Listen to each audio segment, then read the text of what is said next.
बहुओं का एक कमरा और एक कंबल का ससुराल। बस बहुत हो गया, अब हम सभी बहुएं इस घर में नहीं रहेंगी। आखिरकार कब तक हमें इन परेशानियों से जूझना होगा। हम लोग जा रहे हैं घर छोड़कर। नहीं बहू, इस तरह अपना ससुराल छोड़कर कोई जाता है क्या? मैं जानती हूँ तुम सब बहुत परेशान हो, लेकिन घर छोड़कर जाना ये तो परेशानी का हल नहीं है। हमने फैसला कर लिया है, हम जा रहे हैं। इतना कहकर 10 बहुएं कड़कड़ाती ठंड में घर से निकल जाती हैं। आखिरकार ऐसा भी क्या हो गया था जो इन सभी बहुओं को एक साथ घर छोड़ना पड़ रहा था? आइए इसे जानने के लिए कहानी में आगे बढ़ते हैं। बहुत ठंड लग रही है, तो कुल्फी ही जम गई। बाप रे बाप, इस बार तो बड़ी कड़ाके की ठंड पड़ी है। माँ जी, हम लोग कब घर पहुँचेंगे? ये ठंडी बर्फीली हवाई शरीर को चीरने जैसा काम कर रही है। थोड़ी देर और बहू, हम सब घर पहुँचने ही वाले हैं। सरस्वती ने एक साथ ही अपने 10 बेटों का इन 10 लड़कियों से शादी कर दी थी। सरस्वती अपनी सभी बहू और बेटों के साथ अलग अलग गाड़ियों में बैठकर घर जा रही होती है। थोड़ी देर में वो दोनों बैलगाड़ियां एक छोटे से घर के बाहर आकर रुकती हैं। हम लोग आ गए, तुम सब यहीं रुकना, मैं अंदर से आरती की थाली लेकर आती हूँ। हमारा ससुराल कुछ ज्यादा ही छोटा नहीं है? मुझे भी ये घर काफी छोटा लग रहा है। क्या पता बाहर से छोटा हो और अंदर से बड़ा हो। सरस्वती अपनी सभी बहू का एक एक करके गृह प्रवेश करती है। सभी बहुएं जैसे ही अपने घर के अंदर आती हैं तो देखती हैं कि ससुराल में सिर्फ एक ही कमरा बना हुआ है। ये क्या माँ जी, ये तो बस एक कमरे वाला घर है। क्या आपका कोई दूसरा घर भी है? आप हमें इस एक कमरे वाले घर में क्यों लेकर आई हैं? यही हमारा इकलौता घर है। तुम सबके आने से पहले मैं अपने सभी बेटों के साथ इस एक कमरे वाले घर में रहती थी, और अब तुम सभी को भी इस एक कमरे वाले घर में ही रहना होगा। माँ जी, ये आप क्या कह रही हैं? हम 10 बहुएं एक साथ एक कमरे वाले ससुराल में कैसे रह सकती हैं? जैसे हम सभी अभी तक रहते आ रहे थे वैसे भी बहू, तुम सब तो इतनी पतली दुबली हो, आराम से रह लोगी। चलो अब तुम सब यहाँ बैठ जाओ, मैं बाकी की रस्मों की तैयारी कर लेती हूँ।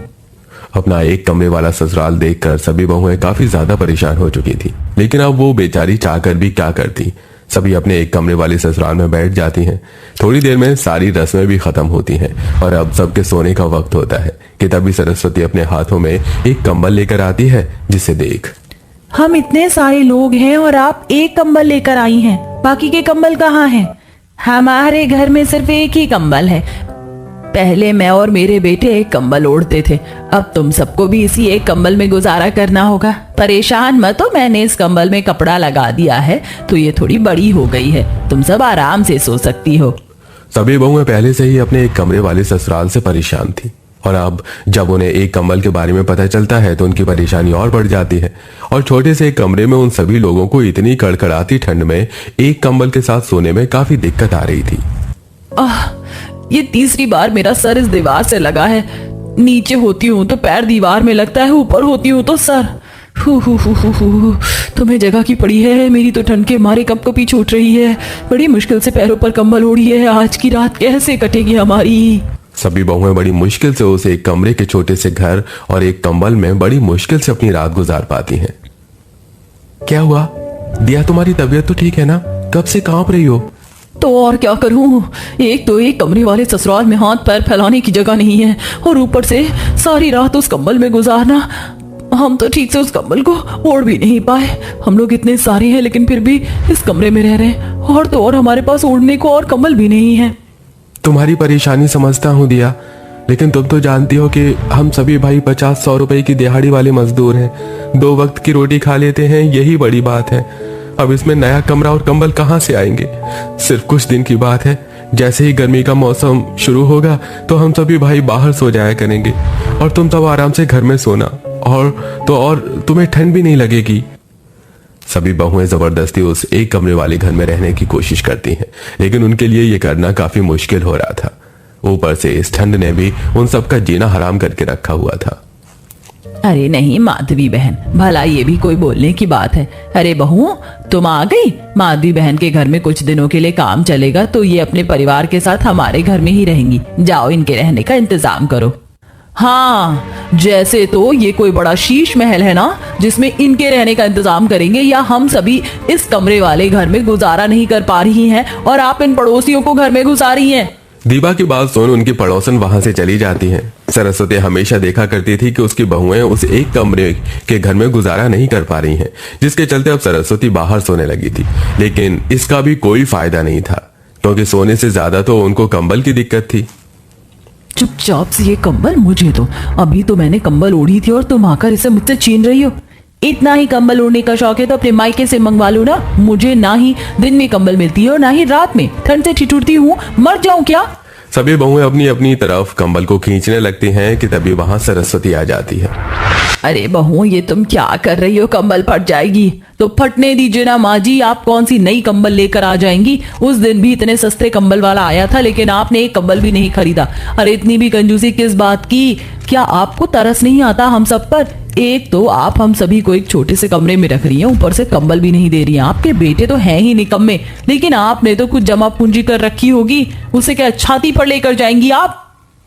हमने तो सोच लिया है कि अब जब तक अलग कमरे और कंबलों का इंतजाम नहीं होगा, हम अपने ससुराल में नहीं रहेंगे। हम जा रहे हैं अपने मायके। रुक जाओ, इस तरह अपना घर छोड़कर मत जाओ। सभी बहुएं घर छोड़कर चली जाती हैं और जाकर एक पार्क में बैठ जाती हैं। जैसे ही शाम होने को आती है, अब वैसे वैसे ठंड बढ़ने लगती है। ठंड तो काफी बढ़ गई है। हम पागल थे जो घर छोड़कर यहाँ चले आए। चलो जल्दी से वापस घर चलते हैं। सभी बहुएं जो थोड़ी देर पहले घर छोड़कर गई थी, वहीं वापस अपने ससुराल आ जाती हैं। लेकिन जैसे वो ही अपने घर पहुंचती हैं, ये क्या हो गया? मेरी वजह से मेरी बहुएं घर छोड़कर चली गई। भगवान, तू तो जानता है कि मैंने कभी अपने पास पैसे रखकर सामने वालों को मना नहीं किया। अगर मेरे पास पैसे होते तो मैं अपनी बहू के लिए जरूर अलग कमरा बनवाती और उनके लिए जरूर अलग कंबल लेकर आती। लेकिन ना जाने कैसी होंगी मेरी बहुएं। उन्हें वापस घर भेज दे भगवान। बहुत ठंड हो रही है, कहीं किसी की तबीयत खराब हो गई तो। अपनी सास की ऐसी बातें सुनकर सभी बहुओं को काफी दुख होता है। हमने माँ जी को कितना कुछ सुना दिया, लेकिन उन्हें हमारी कितनी फिक्र है। अब हमें ही कुछ करना होगा और परेशानी से निकलना होगा, लेकिन हम करेंगे क्या? हम सब मिलकर कोई काम शुरू कर लेते हैं। जैसे कि ठंड का मौसम है तो हम लोग चाय बनाकर बेच सकते हैं, और हमारे घर के पीछे इतना बड़ा मूंगफली का खेत है तो हम भून कर मूंगफलियां और मूंगफलियों में गुड़ मिलाकर उसकी गजक बनाकर भी बेच सकते हैं। और मुझे तो ऊन से स्वेटर बनाने भी आते हैं, तो क्यों ना मैं स्वेटर बना लूं। तारा का आइडिया सभी को काफी पसंद आता है, जिसके बाद अब सभी अगले दिन से ही अपने काम की शुरुआत करती हैं। ये लीजिए साहब, आपकी मलाई वाली चाय और आपकी मसाला चाय, और साथ में गर्मा गर्म पकौड़े भी। कितनी अच्छी खुशबू आ रही है ना हमारी गजक से। अभी तो बस ये बन रही है, जल्दी से इसे अलग अलग पीस में काट कर रख देते हैं, फिर इसे बेचना भी तो है। लकड़ियां काफी हैं या और इकट्ठी करनी है? बस थोड़ी और इकट्ठा कर लेते हैं, फिर इन्हें ले जाकर बाजार में बेच देंगे। कितना प्यारा स्वेटर लग रहा है ना। जब हम सभी को बच्चे होंगे ना, तो मैं उन सभी के लिए बिल्कुल ऐसा ही प्यारा प्यारा स्वेटर बनाऊंगी। बड़ा ही प्यारा स्वेटर है, मन तो कर रहा है इसे मैं ही पहन लूं। कंबल की फैक्ट्री में कितने सुंदर सुंदर कंबल है ना। काश हम भी ऐसे कंबल खरीद पाते, लेकिन ये कंबल तो काफी महंगी है। मुझे नहीं लगता कि हमारी हैसियत है इसे खरीदने की। सभी बहुएं इसी तरह अपने काम को जारी रखती हैं और सिर्फ कुछ दिनों में वो सभी पैसे जोड़कर अपने उस एक कमरे वाले ससुराल को 3 कमरे के ससुराल में बदल देती हैं। और साथ ही साथ मनीषा और मोहिनी फैक्ट्री में काम करने के बदले पैसे लेने के बजाय 5 से 6 कंबल ले लेती हैं। ये सब देख सरस्वती की आंखों में खुशी के आंसू होते हैं। जो काम मेरे बेटे इतने सालों में नहीं कर पाए, वो तुम सबने मेहनत करके सिर्फ कुछ दिनों में कर दिखाया। माँ जी, हमसे सच में गलती हो गई। हम नहीं जानते थे कि आपके पास सच में पैसे नहीं है, और हमने आपको कितना कुछ सुना दिया, पर आपने फिर भी हमसे कुछ नहीं कहा। तुम सब सिर्फ मेरी बहुएं नहीं बल्कि मेरी बेटियां भी हो, और भला बेटियों की बातों का भी क्या माँ बुरा मानती है? चलो अब अपने आंसू साफ कर लो। सभी बहुएं अब उन 2 कमरों में बट जाती हैं। वहीं एक कमरे में रसोई का सामान और सरस्वती रहती है, और अब उन सबके पास ओढ़ने के लिए अपनी अपनी कंबल भी होती है, जिससे अब उनकी ठंड भी अच्छी खासी गुजरती है। आखिर अब हम लोग क्या करेंगे? कैसे जाएंगे वहाँ? यहाँ तो बहुत ठंड लग रही है। माँ जी, लगता है हमारी किस्मत में वहाँ जाना लिखा ही नहीं है। हमने तो सोचा था इस बार सर्दियाँ आराम से बीत जाएंगी, लेकिन वहाँ तो सारे रास्ते ही बंद हो गए हैं। ठंडी ठंडी हवाओं ने तो हमारी जान लेने की सोच रखी है। आखिर हम लोग करें तो क्या करें? अब हम लोग कहाँ जाएंगे? हम तो अपना घर छोड़कर भी बहुत दूर तक आ गए हैं। हम लोग फंस गए हैं। अब हम लोग कुछ नहीं कर सकते। हम लोग कहाँ जाएं?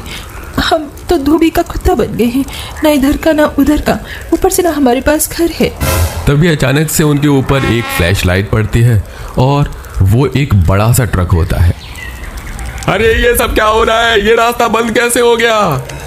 ट्रक ड्राइवर को देखते ही जुगाड़ू बहू को एक जुगाड़ आता है। अगर आप हमारी मदद करो तो आपके ट्रक से ये पेड़ हट सकता है और हम लोग यहाँ से निकल सकते हैं। ठीक है, मैं कोशिश करता हूँ। वो ट्रक वाला फुल स्पीड से आता है और उस रास्ते से उस पेड़ को ट्रक से धकेल कर हटा देता है। ये देख सास और पांचों बहुएं बहुत खुश हो जाती हैं। चलो अच्छा है, अब हमारी सर्दी आराम से तो बीत जाएगी। इस बार भी जुगाड़ू बहुओं ने कोई ना कोई रास्ता निकाल ही लिया। चलो चलो चलते हैं। पांचों बहुएं और सास ससुर सभी उस रास्ते से वहां निकलने लगते हैं। आखिर वो सभी मनाली को छोड़कर कहां जा रहे थे और वो बेघर क्यों थी? चलिए जानने के लिए कहानी में थोड़ा पीछे चलते हैं। जहां मनाली की ठंडी ठंडी वादियों में लोग अक्सर घूमने आया करते थे, वहां मनाली की सर्दी में एक गरीब परिवार सड़ी गर्मियों से बचने के लिए आया हुआ था। लेकिन गर्मियां तो चली गई, अब सर्दियां बढ़ती जा रही थी और ऐसे में उनका मनाली में सरवाइव करना मुश्किल हो गया था।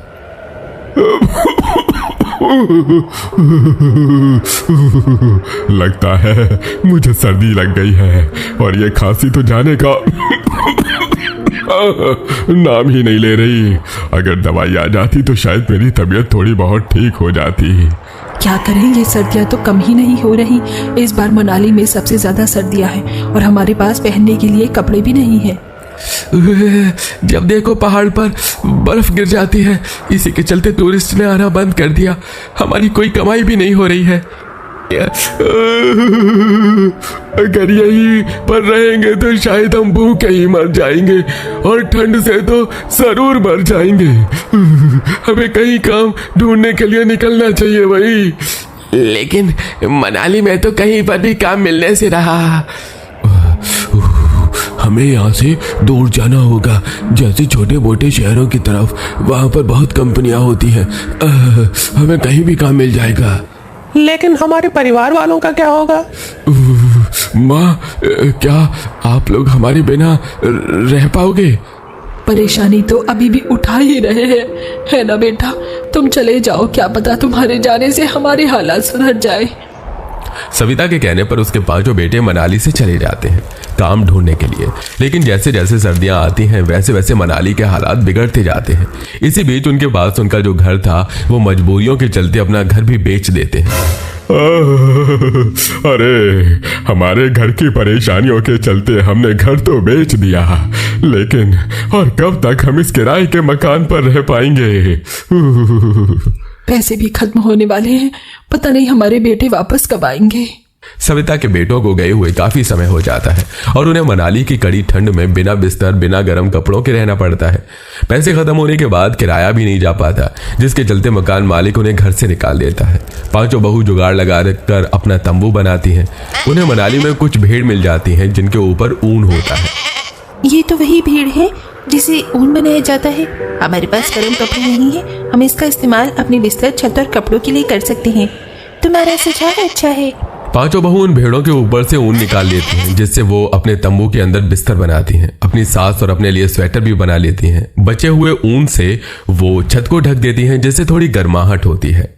चलो, थोड़ी सी तसल्ली तो हुई। अब हमें सोने बैठने में परेशानी नहीं होगी। बहुत भूख लगी है, कुछ खाया भी नहीं हम लोगों ने। अगर हमें थोड़ी सी लकड़ी मिल जाए तो हम चूल्हा बनाकर खाना बना लेंगे। थोड़ा बहुत राशन तो पड़ा ही है। गीता बबीता दोनों मिलकर लकड़ियां इकट्ठा करती हैं और चूल्हा तैयार करके वो खाना भी तैयार कर लेती हैं। लेकिन उस रात मनाली में बहुत तेज तूफान आता है, जिसके चलते उनका तंबू का घर भी तहस नहस हो जाता है और वो फिर से बेघर हो जाते हैं। हे भगवान, इस तूफान ने तो सब कुछ बर्बाद कर दिया। अब हम लोग कहाँ जाए इन सर्दियों में? मनाली में रहना आसान नहीं होगा। हमें यहाँ से जाना चाहिए, किसी और देश चलते हैं जैसे रेगिस्तान। वहाँ हम आराम से रह सकते हैं और अपनी सर्दियाँ बिता सकते हैं।